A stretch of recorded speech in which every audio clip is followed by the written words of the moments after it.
Historiquement vôtre. Historiquement vôtre, c'est aussi des découvertes culinaires avec Olivier Pouls. Olivier, vous nous parlez aujourd'hui d'une plante fabuleuse, l'ail des ours. Oui, une plante bien connue depuis très longtemps, mais qu'on a découvert en cuisine il n'y a pas si longtemps que ça en réalité. Et il y a une petite mode aujourd'hui à mettre de l'ail des ours un peu partout dans les plats, de le préparer. Alors l'ail des ours, c'est quoi ? C'est une petite plante qui pousse au printemps, donc globalement du mois d'avril au mois de juin. On en trouve dans de nombreux endroits en France, il suffit de se balader dans les forêts pas très loin des points d'eau et de regarder, et on les voit. Alors à quoi ça ressemble ? Ça ressemble un peu à du muguet. En tout cas, la feuille a la même forme. Il y a aussi des petites fleurs blanches. Il faut faire très attention parce qu'il ne faut pas le confondre avec le muguet qui est toxique si vous le mangez, alors que l'ail des ours est extrêmement bon.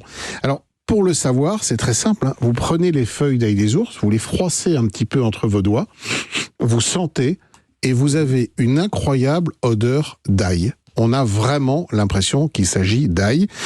C'est un peu plus facile à digérer que la gousse d'ail classique. Alors ça contient quand même quelques composants sulfurés qui vont vous donner une haleine pas toujours ragoûtante. Mais beaucoup moins que l'ail, mais surtout que ça se digère beaucoup mieux. Et c'est une plante qui est pleine de très bonnes vertus. D'abord, c'est une plante qui contient énormément de vitamine C, c'est une de celles qui en contient le plus. Et puis, elle a des vertus notamment digestives. Elle désinfecte les intestins, elle permet d'éviter les ballonnements.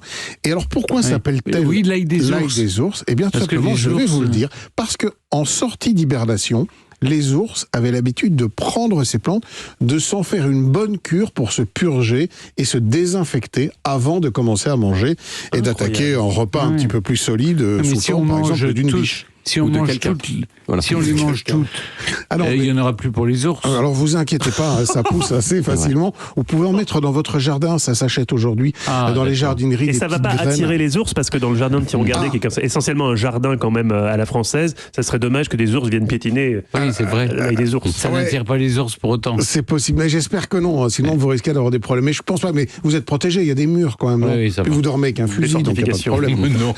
Bon, il faut savoir que tout se mange dans l'ail des ours, c'est-à-dire la fleur, qui est décorative mais qui se mange, les feuilles évidemment, et puis même le bulbe. Qu'est-ce qu'on peut en faire ? On peut en faire plein de choses. Mathieu, vous parliez tout à l'heure d'en faire un pesto, excellente idée.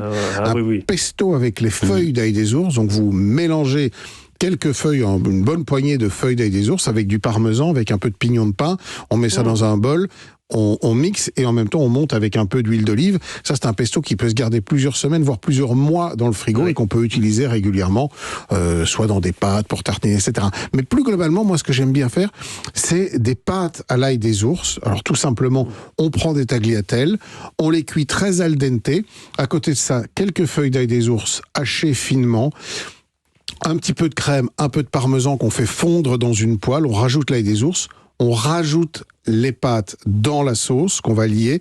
Toujours, les pâtes vont à la sauce et pas la sauce vont aux pâtes. C'est très important. Attendez, redites-moi ça. Les pâtes vont à la sauce. Vous mettez les pâtes qui est déjà dans la sauce et non pas vous versez pas la sauce sur les pâtes. Si vous voulez que vos pâtes s'imprègnent bien d'un peu de sauce, c'est pour ça qu'il faut les cuire al dente pour qu'elles gardent. Elles finissent de cuire. Elles finissent de cuire et puis elles gardent un petit potentiel d'absorption de liquide.